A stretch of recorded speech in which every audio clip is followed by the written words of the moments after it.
L'Echaim, l'Echaim, Baruch Ata Adonai Eloheinu melech haolam she'akol nהיה b'doro.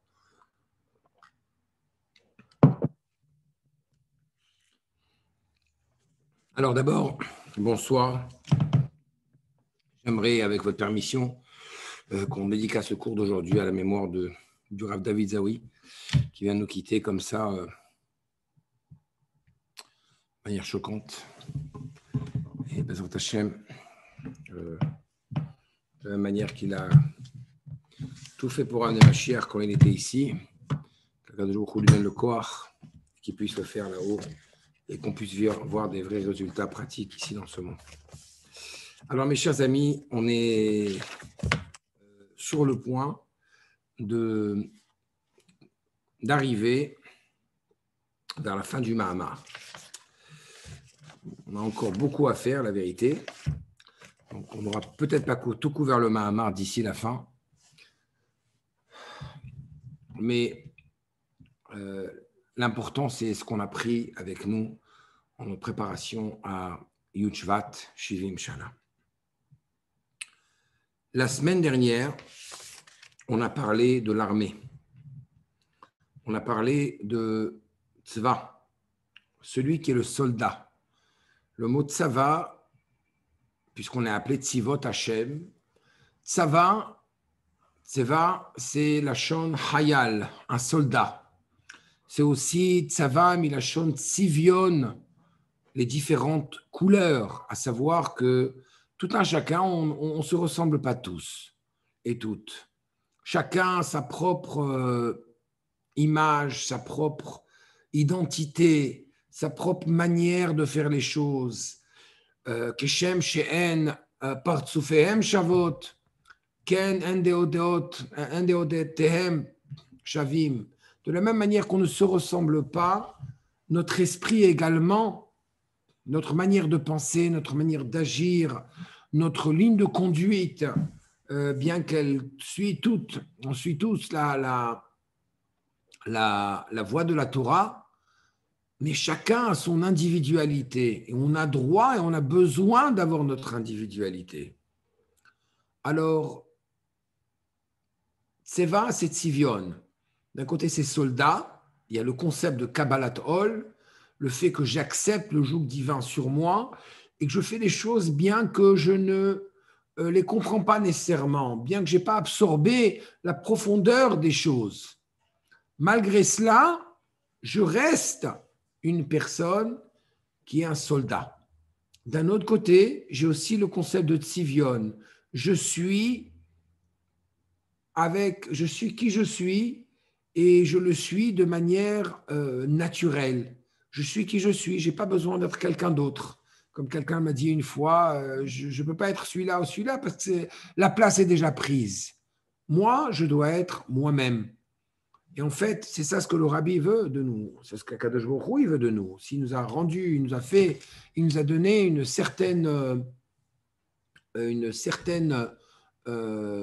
manière d'opérer dans la vie, de vivre sa vie, on a grandi dans une certaine famille avec une certaine expérience et parfois des bagages. Chacun a ses bagages, chacun a ses traumatismes, etc. Tout ça, c'est en fait de manière à pouvoir nous construire notre personnalité. Mais tseva, ça veut dire tzivion, ça veut dire qu'avec la personnalité que tu as, tu dois pouvoir servir Hachem. N'essaie pas d'être quelqu'un d'autre parce que ça ne marchera pas. Et c'est intéressant, je vous dirais que je pense qu'une partie de l'explication de Ikar dira betartoni maïta, Ikar shrina, ce yihoud, cette unité où les deux, l'âme, le corps, l'etsem, l'essence et l'expression sont un, c'est justement seulement qu'on est soi-même. Mais parfois, pour être soi-même, justement, il faut avoir la Kabbalatol. Donc, il faut être un khayal d'un côté, et de l'autre côté, d'autre part, il faut également ne pas perdre sa personnalité parce qu'on est un khayal. On voit des chassidim de Lubavitch, chacun avec le chapeau et la veste, chacun il a son expérience. On peut se ressembler tous, mais ça ne veut rien dire. Chacun a sa manière de faire. Donc, J'aimerais partager avec vous d'abord, puisqu'on est dans ce concept justement qui unit la Kabbalatol et en même temps la personnalité, l'être même, la personne même, l'identité personnelle. Il y a une fois un jeune homme que le Rav Lipsker, grand chaliach ici à Ballarbourg en Floride, a convaincu de mettre les tefilines. Ce jeune homme, il s'est rapproché au Hachem et il a commencé. Et voilà, qui au Hachem met les tefilines depuis déjà quelques années. Il vient à un chiour. Et au chiour, le Rav exprime ce qui est écrit dans la Gemara, que le Olam, un homme, lorsqu'il accepte le joug de la Torah, il doit l'accepter comme le fardeau comme l'âne accepte son fardeau et comme le taureau accepte son joug. Alors, l'homme, le Baal Tshuva, se rapproche du Rav Lipsker, mais il lui dit, mais je ne comprends pas, c'est un peu surprenant. Vous avez déjà vu un taureau, vous avez vu comment ses épaules, elles sont pas confortables, il est constamment en train de faire ça, mais comment on peut dire que c'est comme ça qu'on doit accepter la Torah? Le Rav lui a répondu la chose suivante. Il a dit, mon ami, est-ce que tu te rappelles quand, il y a quelques années, j'ai essayé de te convaincre de mettre les tefilines? Et je t'ai dit, mets les tefilines pendant 3 mois. Qu'est-ce que tu as fait? Tu les as mis pendant 3 mois. Après 3 mois, tu es revenu, tu m'as dit, j'en ai marre, ça ne me fait rien, ça ne m'affecte pas.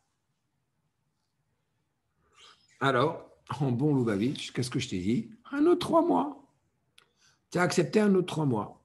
Pour vous dire à quel point cet homme était ignorant, pour ne pas réveiller sa femme le matin, il mettait les tefilines dans le toilette.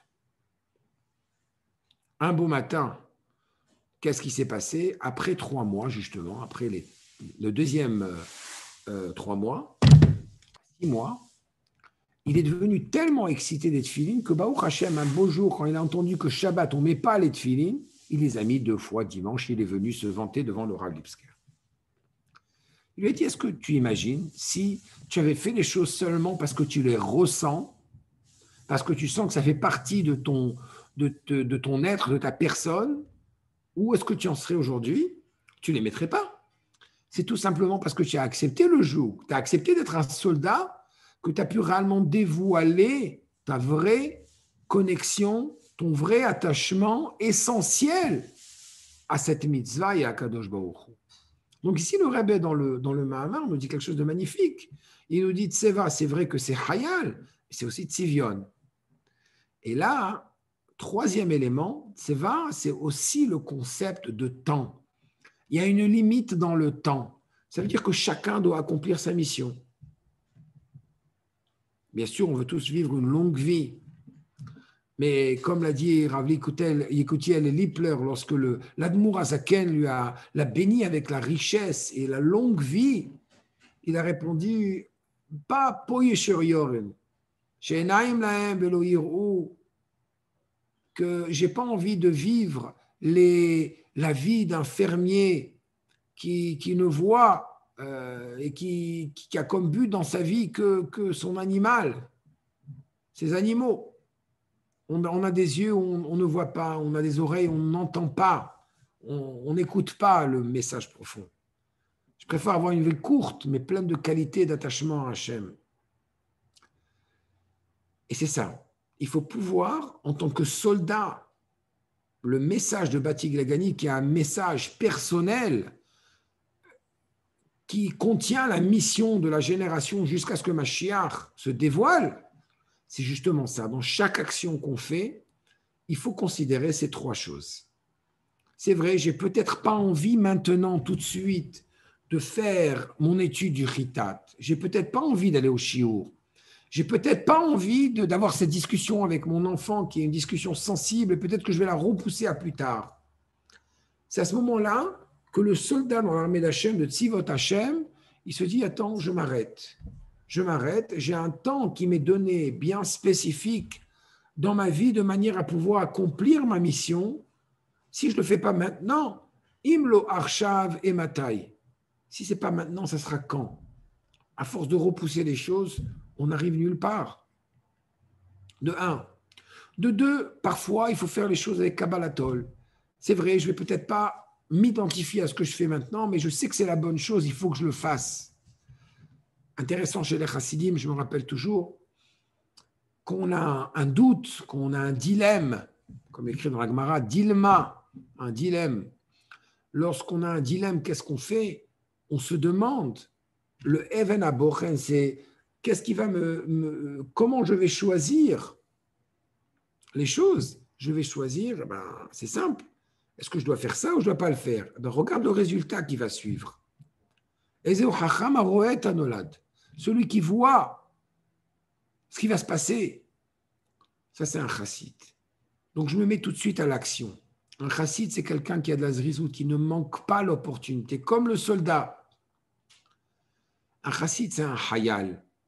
Un hayal, c'est quelqu'un qui est réfléchi d'un côté aussi. À savoir, vous savez, je me rappelle, il y a peut-être 10 ans de cela, j'ai rencontré le Rav Ben Sion Grossman, le frère du Rav Yitzhak David Grossman chez Yechi. Et je lui ai demandé, Rav, comment est-ce qu'on se débarrasse de la paresse? Bon, il m'a dit la paresse. Je me dis, mais ça n'existe pas. Tu n'as pas étudié la chassidut, tu ne sais pas que la paresse n'existe pas. Je regarde, je lui dis, ben, vous savez, j'ai des adolescents à la maison. Alors, vous n'allez pas me dire que la paresse n'existe pas. Moi, je vois de manière évidente tous les jours que la paresse, ça existe. Et chez moi aussi, hein, il ne faut pas croire. Il m'a dit que la paresse, c'est quoi? La paresse, en fait, c'est un manque de motivation.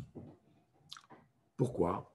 Parce que le même enfant, la même personne, le même être, même si moi, je peux être paresseux dans certaines choses, mais dans d'autres qui m'intéressent, dont je suis au courant, que je sais, que je connais, les choses dont je connais la vraie valeur, par exemple, ne pas rater son avion pour aller chez le rabbi,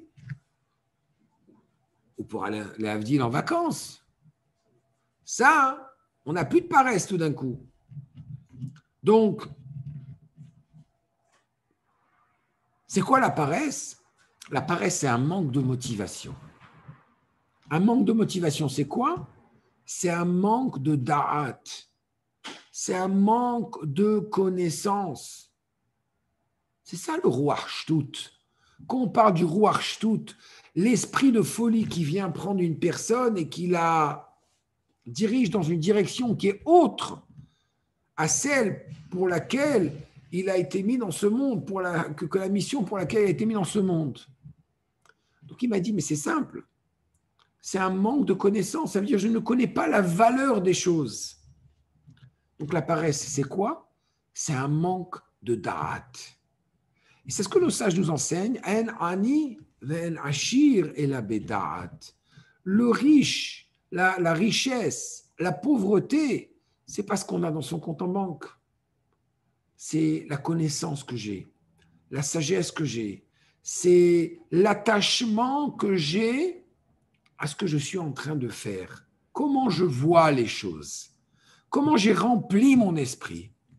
Vous savez, s'il y a une Torah, un enseignement qui me touche au plus profond de moi et qui me guide dans ma vie, à un niveau personnel, je vais le partager, c'est définitivement ce que l'Admour Haïm nous dit dans son Sefer Derech Haïm, un Sefer qui a été écrit par l'Admour Haïm Tsaï, Derech Haïm.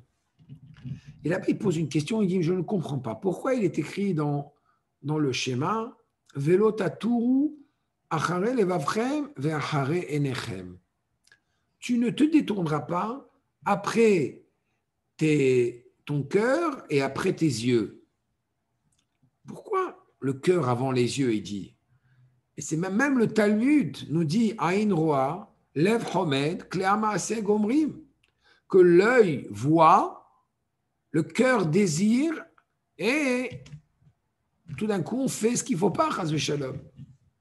Alors pourquoi est-ce que le passage nous dit d'abord le cœur avant les yeux? Et écoutez sa réponse phénoménale. Il dit, En Adam roe ela mashu chomed belibo. La personne ne perçoit avec ses yeux que ce qu'il désire dans son cœur. À savoir que la façon, comme un grand professeur m'a une fois expliqué, il m'a dit, tu sais, qu'il a parlé une fois à un embryologiste. Et l'embryologiste a dit, quand le bébé il se forme, il dit, les yeux, c'est l'extension du moach, du cerveau. C'est fait d'une autre matière, de manière à pouvoir protéger les yeux, mais c'est une extension du cerveau. Ça veut dire, vous pouvez comprendre que la même personne qui passe son temps sur Facebook et sur YouTube et sur Instagram et Snapchat et tous ces réseaux sociaux, toute la journée, il se rend dans la tête des choses. Lorsqu'il perçoit le monde, eh bien, c'est ce qu'il voit. Il voit selon la limite de ce qui s'est rentré dans la tête et ce qu'il ressent dans son cœur. Imaginez la personne qui est remplie de chassidout.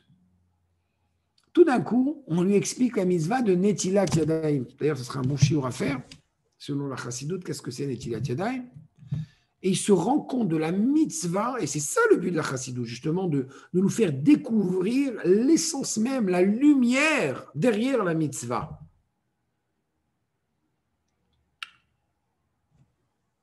Lorsque je connais tout d'un coup la valeur des choses, eh ben, ma vision, ma perception, elle est complètement différente. Tout d'un coup, je suis un vaillant soldat. Je suis prêt même à faire cette chose. C'est ce qui est écrit en fait. Il faut faire très attention. Il y a des mitzvot parfois qui sont grandes à nos yeux et des mitzvot qui sont petites. Mais avant qu'on passe à ça, passons au prochain chapitre. Donc la première chose, c'est qu'il faut être tzivot Hashem. Il faut avoir la kabbalatol de répéter la même action. Et moi, personnellement, je peux vous dire, je vais partager avec vous une réponse que j'ai reçue du rabbi.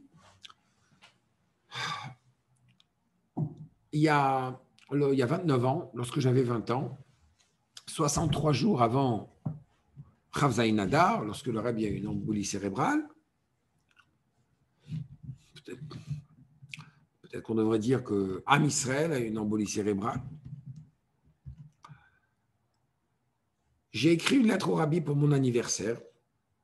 Et comme il est de coutume, j'ai écrit ma résolution, ma achlata pour mon anniversaire.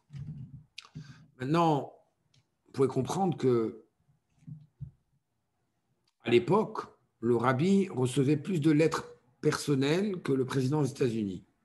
On voit dans les vidéos des choses extraordinaires, des centaines de lettres tous les jours, entre 500 et 700 lettres qui viennent tous les jours.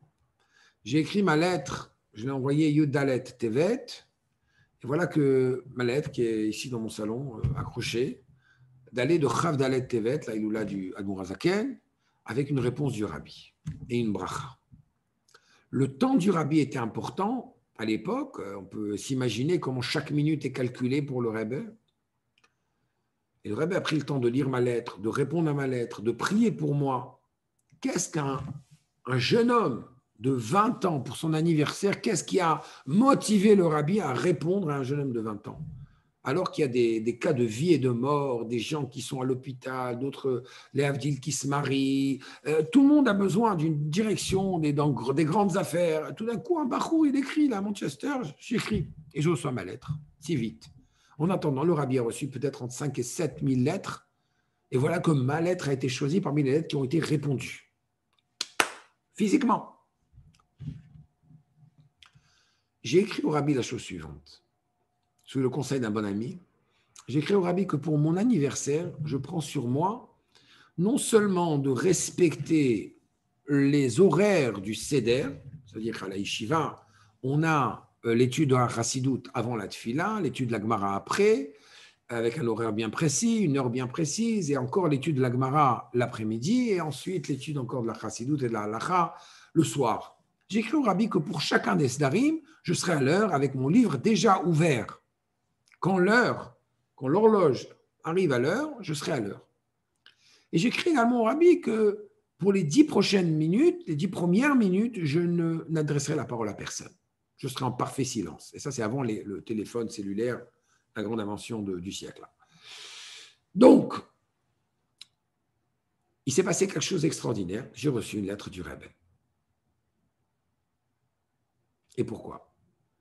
Parce que je vais vous dire que ces 10 premières minutes, c'était peut-être quelque chose de petit. On a un CDR de 2h30. Qu'est-ce que c'est 10 minutes? C'est rien. Non. Les 10 premières minutes, c'est quelque chose. Et les 10 premières minutes en parfaite concentration, en silence, c'est quelque chose de très puissant. Et ça, le rabbi l'a reconnu. Et c'est pour ça que la meilleure année que j'ai eue à la yeshiva, c'était justement cette année-là. C'était l'année où j'ai décidé de me concentrer sur quelque chose de petit, de plus ou moins facile, accessible, qui me rendait comme un soldat. Ça veut dire que j'ai pris sur moi d'être le soldat dans l'armée d'Hachem, mais pas pour toute la journée, que pour 10 minutes à la fois, 4 fois par jour. Et c'est cette prise de conscience qui m'a permis justement de m'exprimer et d'exprimer ma neshama et de changer ma perspective, ma perception des choses et qui m'a fait apprécier la chassidoute, qui m'a fait apprécier la dvekout b'Hashem. Donc en fait, je pense que si nous, on veut prendre le Mahamar de manière personnelle, je pense que faire une pratique comme ça, prendre 30 jours, on se dit voilà, je vais faire les choses 10 minutes à la fois. Je vais me concentrer 10 minutes. Ça veut dire que même, parfois, c'est une conversation qu'on va avoir avec son enfant. J'ai un beau-frère que je respecte beaucoup et mon épouse, il y a un petit bout de temps de ça, on leur a envoyé des messages sur WhatsApp. On envoie le message un jour, 2 jours, 3 jours, il ne répond pas. Presque on croyait qu'il était fâché. Et finalement, il a répondu, il a dit non, chas v'shalom, j'évite d'avoir le téléphone dans ma main lorsque mes enfants sont autour de moi, je ne veux pas qu'ils me voient avec. Donc, ça fait quelques jours que j'étais bien entouré et que je n'ai pas eu l'occasion de regarder mes messages. Je suis présent avec mes enfants 10 minutes. Je suis présent avec moi-même 10 minutes. Je rentre à la maison, je suis chez moi. Je vais prendre maintenant 10 minutes où, quand je vais étudier mon Chumash, mon Tanya, mon Teilim, mon Rambam, mon étude de Chassidut, je suis au shiur, je ne fais pas 2 choses à la fois. Lorsqu'on parle de Ikar, Shrina, Betartoni, Maïta, le Chibour, l'union entre l'essence et la présence divine, je pense que le pitgam, le dicton du Rebbe Rachab, c'est celui qui décrit mieux dans notre vie pratique. Ils disent Apnimi esvu is ezeren ganzen. Un pnimi, quelqu'un qui est vrai à lui-même, quelqu'un qui se donne réellement, c'est quelqu'un qui est complètement présent dans le moment. Celui qui a eu le srout comme moi-même, mon épouse et plusieurs de vous, d'entre vous, je suis certain, d'aller recevoir $1 du rabbi, ou celui qui voit les vidéos, des milliers de personnes avant, des milliers de personnes après. Mais au moment où le rabbi connecte avec la personne avec laquelle il est, rien n'existe. Ça, c'est Ikar Shrina Betartoni Maïta. Je prie, je vais prier 5 minutes. Mais mes 5 minutes, ça va être une vraie prière comme un soldat. Les 5 premières minutes, je vais réellement me concentrer sur les mots. Je vais peut-être pas, je rater un peu le minyan. Investis-toi. Et dans tout ce qu'on fait, avoir cet investissement, même chose pour le Shalom Bayit. Être présent avec son époux, son épouse, être là. Je suis là. Imaginez que tout dans le monde, c'est ce concept de yihoud, d'union. L'union du mari et de la femme, c'est l'union de la Shrina avec l'essence d'Hachem, de l'essence d'Hachem avec la présence d'Hachem. C'est l'union du monde avec le spirituel, où les deux donnent naissance à la vie. donne naissance au dévoilement divin.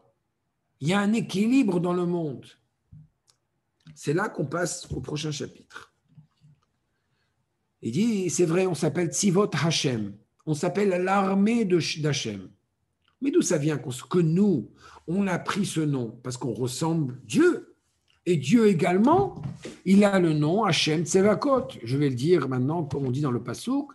Vekarazel Zevehamar, Kadosh, Kadosh, Kadosh, Adonai, Tsevaot, Melochol Haaretz Kevodo. Dieu des armées. Pas des armées en un mot, des armées. D'accord? Le nom de Tsevakot, c'est quoi ce nom? Alors, l'Admour, le Frierdiker Rebbe, et notre Rebbe également, dans le Mahamar, mentionne le Rav Yosef Gegitali, qui dit, Gikatlai, c'est un nom un peu difficile à prononcer, dans Sha'arei Ora, un des Sfarim que l'Admour Azaken déjà mentionne. Là-bas, en chapitre 3 et 4, on parle des différents noms d'Hachem. Chaque nom a une autre fonction, chaque nom exprime une autre dimension d'Hachem. Le nom de Tsevakot, il dit, c'est lorsqu'il y a une situation dans laquelle le jardin d'Hachem, qu'est-ce que le jardin d'Hachem, nous dit le Rabbi dans le Mahamar? Le jardin d'Hachem qui est un endroit de délice, de plaisir, de relaxation, de ta'anoug. Quand cet endroit a été démoli, on a enlevé cet endroit de ta'anoug, il a été détruit par les Réchaïm, par ceux qui les impient. À ce moment-là, ceux qui ne vont pas dans le chemin, dans le droit chemin, Akadosh Baruch Hu va devoir s'habiller, va devoir utiliser ce nom de Tsevakot pour faire la guerre aux Réchaïm. C'est comme ça qu'il le dit. Et de manière à faire cette guerre, il faut éveiller en soi-même une mida, un trait de caractère qui est très, très, très profond, qui a ses racines bien profondes dans la neshama du juif et qui a ses racines profondes dans l'essence divine. Et c'est ce qu'on appelle Midat HaNetzach. Donc le Rav Yosef, dans Sha'arei Ora, nous explique que Tsevakot, c'est attaché à Netzach. C'est attaché à la victoire. Être victorieux sur le Yetzer Hara. Être victorieux, être éternel. Et c'est intéressant parce que le pasuk nous dit Netzach Israël lo yeshaker.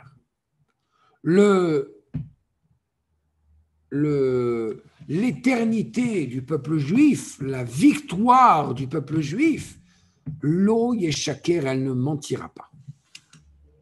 Donc, qu'est-ce que ça veut dire ça? Si vous permettez, je vais changer d'angle, comme ça vous n'avez pas le contre-jour.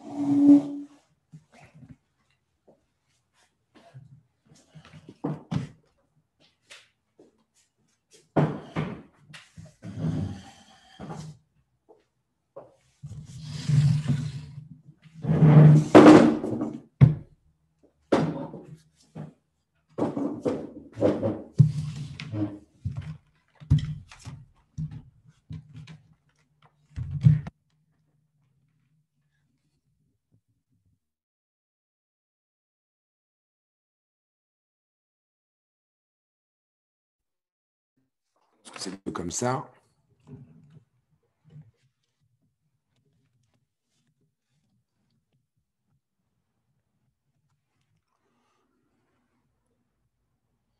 Voilà.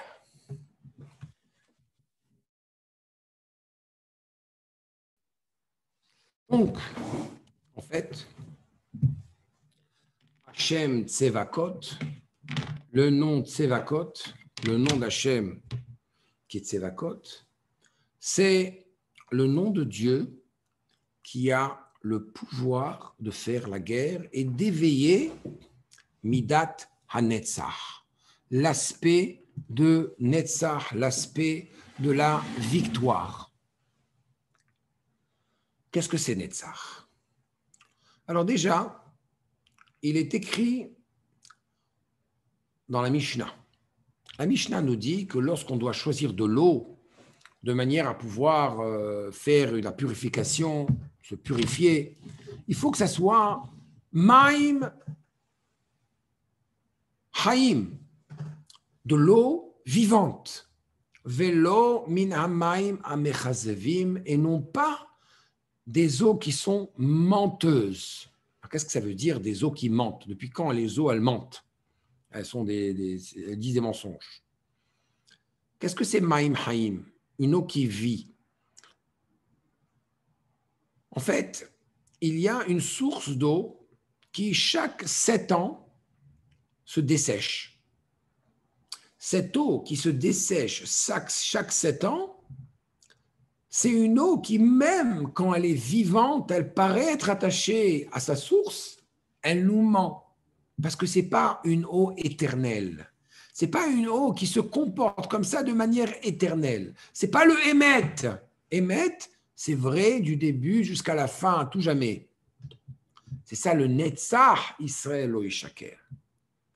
C'est un aspect de l'être qui est au plus profond de la personne, qui ne peut pas mentir, qui ne peut pas aller à l'encontre de son essence.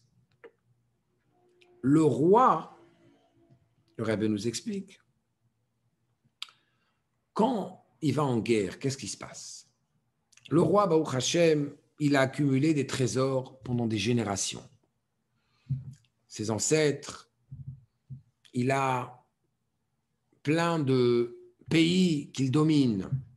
Il lui paye des taxes. Il vit la haute vie. Et il a des trésors qui sont très, très, très spéciaux. Et bien sûr, il accumule. Et tout d'un coup, il se fait attaquer. Au moment où le roi se fait attaquer, qu'est-ce qui se passe? Au moment où le roi se fait attaquer, il y a tout d'un coup une transformation intérieure qui se fait. Ce qui n'était pas dévoilé auparavant se dévoile. La Midat HaNetzach, l'aspect de Netzach, de victoire pour le nom du roi, il se dévoile et tout d'un coup, le roi est capable de surmonter tout, abandonner tout, prêt à abandonner même sa vie, Shalach, Yada, Hayav Mineged, il est prêt à se tuer de manière à mourir, de manière à pouvoir gagner la guerre.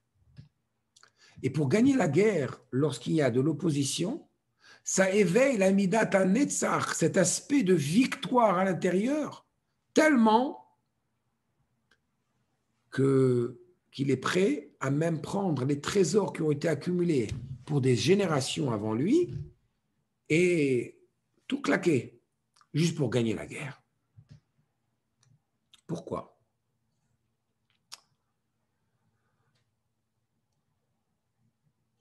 L'essence même de la personne, elle n'est pas toujours dévoilée. On vit une vie où, je vais vous donner un exemple, je pense que la plupart des gens, la façon dont ils vivent leur vie, c'est comme celui qui voit un match de foot ou quelque chose qui l'intéresse. Il est assis sur son fauteuil, il a soif. J'ai assez soif pour être dérangé et je ne peux pas profiter complètement de mon match de foot ou de mon émission, mais je n'ai pas assez soif pour que ça me dérange tellement que je me lève. Ça veut dire que je ne profite pas complètement. La plupart des gens dans leur judaïsme, malheureusement, c'est un judaïsme où cette Midat HaNetzach, elle est un peu endormie. Elle est sous anesthésie galoutique. Et par conséquent, je suis bien dans mon judaïsme, j'ai trouvé le bon équilibre et la bonne routine. Mais surtout, ne me demandez pas de sortir de moi-même, de sortir de mon confort personnel pour aller faire quelque chose qui est au-dessus de ma nature. Alors, qu'est-ce qui se passe? Il y a un moment où on se trouve devant une galoute tellement obscure que là, tout d'un coup, on sent que notre identité, on est en train d'attaquer l'identité même de la personne. Là, on doit se lever de son fauteuil. On doit réveiller à l'intérieur de nous la Midata Netzach et dire je ne peux plus être comme ça, je ne peux plus être un juif qui fait du ni ici ni là-bas, ou ici et là-bas. Je suis soit complètement impliqué et je m'investis de manière passionnée, sinon je vais perdre la guerre. Donc il faut que je donne tout.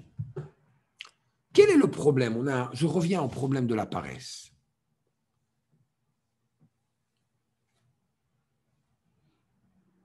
Bien que ça apparaisse simple pour beaucoup, mais pourquoi est-ce qu'une personne, lorsqu'il est devant un Nisayon comme la Avodah Zara, Admour Hazaken nous enseigne, et quelqu'un est prêt à lui dire, voilà, je te tue, sinon, si tu n'acceptes pas telle et telle religion, tu ne te prosternes pas. Il est prêt à donner sa vie pour ça. Mais quand il s'agit d'un lachon hara, d'une cache-route, d'une bracha, de certaines choses qui sont simples, il n'est pas prêt à le faire. Pourquoi? Parce que devant le grand test, j'ai compris comment ça touche mon identité propre, ma connexion à Hachem. Donc je suis prêt à tout donner. Je suis prêt à perdre tout de manière à ne pas perdre mon essence. Admour Hazaken nous dit qu'en fait, ça même, c'est une astuce du Yetzer Hara. Ça même, c'est un ruach shtut. C'est une petite folie qui nous rentre à la tête de faire la différence entre une grande mitzvah et une petite mitzvah. Si je suis attaché complètement. Je me rappelle quand j'étudiais à Aix-les-Bains, j'ai demandé au Raché Yeshivot comment on fait pour contrer le Yetzer Hara.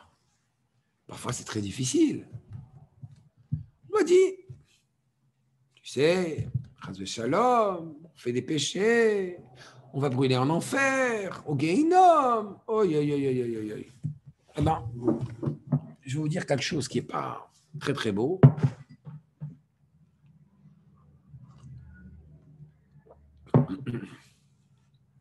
Mais le Gehinnom, aussi chaud qu'il est, quand quelqu'un a une passion ou qu'il est pris par son âme animale, eh ben, présentement, la chaleur qu'on sent, elle est beaucoup plus celle du Yetzer Hara que du Gehinnom qui arrivera après 120 ans. Donc, je n'ai pas vu exactement comment ça allait me changer parce que j'ai peur du Gehinnom.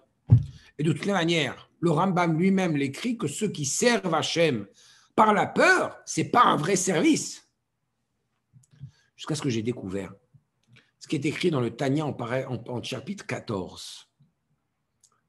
Il dit que de manière à pouvoir surmonter le roi Shtut, le moment de folie qui nous prend parfois, il a tout simplement dit à dire à son cœur, Beomro lelibo eneni rotse liot racha sha'ahat.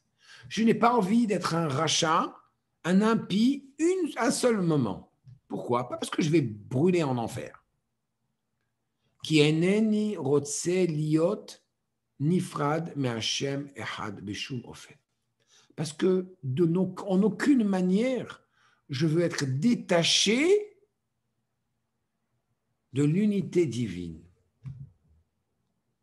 Alors, vous comprenez que quelqu'un qui va méditer, qui va comprendre qu'on peut se détacher avec une petite chose, on peut se détacher avec une grande chose, mais en fait, d'une manière ou d'une autre, c'est un détachement. Je m'excuse pour l'exemple que je vais donner, mais quelqu'un, Chas v'Shalom, qui se comporte mal, qui fait quelque chose de mal, et il est attrapé en flagrant délit. Bon, c'est terrible, tout le monde sait que c'est terrible. Mais qu'est-ce qui se passe si ce même mal, il le fait par texte, au lieu de le faire en personne? On pourrait dire, mais c'est rien, il n'a rien fait. Mais si on regarde de manière profonde, où est-ce que cette personne, Bema ou Munach, Vos leik dirin kop, où est-ce que ta tête, elle est justement? Ta perception des choses, elle est différente parce que ta tête, elle n'est pas dans un bon endroit. Un chassid de Bati Legani, c'est quelqu'un qui comprend qu'il est en train de maintenant se battre, Milchemot Hashem, il est en train de se battre à la guerre, il est à la guerre. Et puisqu'il est à la guerre, il doit éveiller en lui le Koach HaNitzachon. De quelle manière est-ce qu'on l'éveille? C'est justement en réfléchissant profondément, en répétant les enseignements, en les intégrant dans notre vie. C'est l'intégration. Il y a un dicton chassidique qui dit Sarah Ma'amarot Nivra Olam, Valo Bema'amar Echad Yachol Ebarot. Avec 10 paroles, 10 Ma'amarim, Akadosh Baruch Hu, il a créé le monde. Valo Bema'amar Echad Yachol Ebarot. Dieu aurait pu créer le monde avec une parole. Les chassidim jouent avec les mots et nous disent Bema'amar Echad, avec un Ma'amar du Rabbi, un dicton, un discours chassidique, Yachol les barot. Le mot les barot, ça veut aussi venir du mot briout, qui veut dire la santé, peut avoir la bonne santé. Santé morale, santé spirituelle, santé physique. Parfois, partager une pensée personnelle, parfois je pense que on a tellement d'informations, et ce n'est pas moi qui l'ai dit, en fait, c'est le rabbi précédent qui l'a dit. On a tellement d'informations qu'on se perd dans l'information et on ne laisse pas l'information nous pénétrer. Comme celui qui est allé voir le rabbi de Kotsk une fois et qui lui a dit qu'il a traversé, il a passé tout le Talmud 3 fois. Et le rabbi de Kotsk qui lui a répondu, et combien de fois est-ce que le Talmud t'a traversé à toi? Un mot de Chassidout, c'est les Otsarot. C'est justement ce trésor des ancêtres que le rabbi nous a donné à nous, de manière à ce qu'on l'absorbe, que ça devienne un avec nous, que ça nous illumine et que ça nous permette justement d'avoir une perception des choses où le petit péché de la Lachon Hara et le grand péché de Avodah Zara, c'est au même plan. C'est au même plan. Ah, comment c'est possible? Eh bien oui. Si la volonté divine, elle est comme ça, eh bien c'est avec cette volonté, c'est cette volonté divine que je vais respecter à tous les niveaux. Parce que moi, je n'ai pas envie d'être détaché. Mais qu'est-ce qui va m'éveiller en moi, ne pas être détaché? C'est justement cette midat netzach. C'est le fait que je vais, quelque part, éveiller un certain ego, une identité, à une image de moi qui est beaucoup plus grande que celle que je crois que je suis. Et ça se fait à travers le netzach, parce que je suis victorieux. Ce n'est pas des grandes victoires que Dieu y veut, c'est ces petites victoires de 10 minutes. 10 minutes ici, 10 minutes là, je me suis contrôlé. Quelqu'un a voulu parler de Lachon Hara, je lui ai dit pardon, j'ai un téléphone, je dois partir. J'ai un appel, je te rappelle. Des petites victoires. Une petite victoire. Je voulais étudier Chitat, je n'avais pas envie, je l'ai repoussé, j'ai dit non, je le fais tout de suite, et tant pis. Personnellement, ça m'arrive, je ne vous cache pas. Le télim du Rabbi Baruch Hashem, il est assez long. Et mon Yetzer Hara, il dit, allez, plus tard. Et qu'est-ce que je fais quand je réussis à avoir justement éveillé cette victoire? Eh ben, je commence tout de suite, je dis, Ashret et Mimi Darer. Ah, j'ai commencé le premier passouk, je dois continuer. Ou encore, je me sers de mon téléphone. Il y a une application extraordinaire dans le téléphone. Je ne sais pas si je vous ai déjà partagé avec vous. Application extraordinaire que je vais partager tout de suite, qui s'appelle Clock. Voilà, Clock, c'est la montre. Je mets mon réveil pour 10 minutes. Et si je ne suis pas capable d'étudier, 1 heure, au moins 10 minutes, j'étudie. Si je ne suis pas capable de prier maintenant, eh ben, je vais prier 10 minutes. Et je vous assure que l'appétit vient en mangeant. Si on a pu être victorieux sur ces petites 10 minutes ici et là, à un moment donné, on va pouvoir connecter et avoir une grande victoire. Mais ce qui est important dans le concept du Nitzachon Netzach Israël, d'éveiller le fond, c'est de soi-même, l'essence de sa personne, c'est de réaliser qui on est. Alors, j'aimerais partager avec vous quelques histoires. Il y avait le Rav de Tzfat, le Rav Kaplan, Shliach à Tzfat. Quand il était jeune, il a écrit au Rabbi la chose suivante. Il a dit, j'ai un problème. Lorsque j'arrive à la maison, après une longue journée à la yeshiva, je suis tenté de faire quelque chose qui n'est pas très beau. Alors mes amis, alvaï que ça soit que ça le problème. Il dit, je vais tout de suite regarder dans le four, je soulève et je regarde dans les plats, qu'est-ce que ma maman, elle cuisine? Qu'est-ce qu'on va manger ce soir? C'est bon. Elle me dit, je me sens mal parce que si le Shebach, il est intéressé par le manger. La réponse du rabbi est la suivante. Il lui dit, imagine si tu étais le rabbin d'une ville et que tout le monde compte sur toi. Tout le monde sait qui tu es. Tout le monde se tourne vers toi avec les plus grands problèmes. Et que, en tant que rabbin d'une ville, responsable d'une communauté, est-ce que tu peux t'imaginer en train de regarder qu'est-ce que maman, qu'est-ce qu'il y a à cuisiner, qu'est-ce qu'on va manger ce soir? C'est ça qui est important dans ta vie. Et en effet, il est devenu grand rabbin, devenu shliach. Ça veut dire que le Rebbe, il a dit, attends une seconde, regarde qui tu es au fond de toi. Éveille la midat hanetzach. Midat hanetzach, c'est aussi de savoir qui je vais devenir, qui je peux devenir, et déjà vivre comme cette personne qui est ma vraie identité, comme ce chassid de l'Admour Hazaken, qui, lorsque le Yetzer Hara venait essayer de prendre dans son maillon, dans son, se prendre dans son, le prendre. Qu'est-ce qu'il faisait? Il disait quoi? Moi, un grand chassid de l'Admour Hazaken, je vais tomber dans une bêtise pareille? Est-ce que vous imaginez une chose pareille?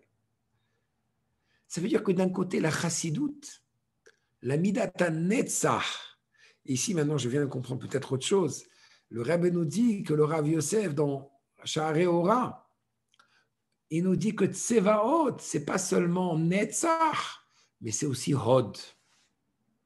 C'est aussi hod qui est l'humilité. Alors d'un côté, c'est vrai qu'il y a la victoire, l'aspect de la victoire, l'aspect de l'éternité, la personne qui est victorieuse, l'essence même de la personne, mais en même temps, ça se fait avec humilité. C'est-à-dire, je me sers quelque part de ma ga'ava spirituelle de manière à surmonter les challenges, les défis de l'âme animale, mais je le fais avec humilité en me donnant complètement à Hachem. Et ça, c'est fait par la conscience. Lorsque je sais que c'est la même chose, je n'ai plus de paresse. Il n'y a plus de paresse. Parce que là, je sais que cette mitzvah, je suis motivé par tout. Et lorsque je suis motivé par les choses, et lorsque je vois que j'ai la paresse envers quelque chose, qu'est-ce que je fais? Je m'assois et j'essaie d'étudier le sujet. J'essaie de m'approfondir dans le sujet. J'essaie d'en discuter. C'est ce que je disais avant. Et c'est ce que j'aimerais vous encourager pour aujourd'hui. J'aimerais vous laisser avec cette leçon que peut-être ce qu'on a appris aujourd'hui, si on peut déjà 10 minutes à la fois conquérir le Yetzer Hara, être celui qui va dominer 10 minutes à la fois, et en même temps prendre le temps de prendre les paroles qu'on a partagées aujourd'hui, vivez avec, partagez-les avec 5 personnes. Vous voyez quelqu'un, répétez-lui ce qu'on a étudié. Vous allez voir que l'effet que ça va avoir, ça va être un effet bénéfique pour vous. Je vais terminer avec une histoire qui m'a beaucoup marqué lorsque j'étais à la yeshiva. Il y avait une fois un chassid qui est arrivé en Amérique. Et il a raconté que lorsqu'il était une fois pendant 12 heures dans un train qui était réservé aux animaux, ils avaient mis là-bas une centaine de juifs dans un froid russe. Et voilà que après des heures et des heures de voyage, un homme un peu plus âgé a dit à cet homme, ce jeune homme, qui était un jeune homme à l'époque, il m'a dit de lui réchauffer les oreilles parce qu'il sentait que ses oreilles allaient tomber. Ensuite, de réchauffer les doigts. Ensuite, de réchauffer le nez. Ensuite, les épaules. Ensuite, ici et là-bas. Et il dit, j'ai passé presque 10 heures de mon voyage à le réchauffer. Il a failli mourir et en effet, malheureusement, tous les gens dans ce wagon sont morts congelés. Déjà qu'ils n'avaient pas mangé depuis quelques jours, avec un froid pareil, ils sont tous morts. Lorsque tout de suite je suis sorti du wagon vivant avec cet homme, j'ai vite trouvé un docteur et je l'ai amené chez le docteur. Je lui ai dit, voilà, je viens de sauver la vie de cet homme en le réchauffant. Le docteur m'a regardé et il m'a dit, mon cher ami, ce n'est pas sa vie que tu as sauvée, c'est la tienne. Si tu n'étais pas en train de le réchauffer à lui, toi-même, tu aurais été congelé. Aujourd'hui, dans ces dernières secondes de galoute, on voit des choses horribles et malheureusement, il y a des choses qui nous congèlent, comme ce qui vient de se passer aujourd'hui avec la perte de ce chassid et d'autres chassidim qui sont partis. Et lorsque on a dédié déjà ce shiur à l'âme du Rav Shmuel David Zawi, alav shalom, lorsqu'on voit ce qu'on voit, on est tout d'un coup congelé, on est figé, on n'est plus capable de fonctionner. Le rabbi nous dit, éveillez Midat HaNetzach. Et la manière d'éveiller Midat HaNetzach, l'aspect justement qui va être victorieux au-dessus de toute cette obscurité avant le grand dévoilement de Mashiach, c'est d'aller éveiller un autre juif. Alors je vous encourage à tous et à toutes, présents et présentes, d'appeler chaque jour ou quelques fois par jour, répéter une parole ici, répéter une histoire ici, et vous allez voir comment en répétant à l'autre, ça va réellement pénétrer votre esprit, et lorsque ça pénètre l'esprit, ça pénètre le cœur. Lorsque ça pénètre le cœur, notre perception du monde, elle est complètement différente, et on est capable d'être victorieux 10 minutes à la fois pour servir Hachem et pour amener la Géoula Shlema. Lechaim, lechaim, bezat Hachem, Yud Shvat, Shivim Shana, 70 ans, qu'on puisse voir, Aïn, en hébreu, c'est la valeur numérique du mot 70, du nombre 70.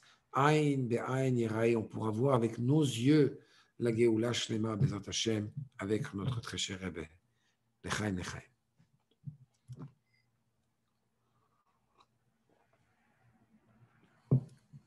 Merci encore à tous et à toutes. Cette joie à nous.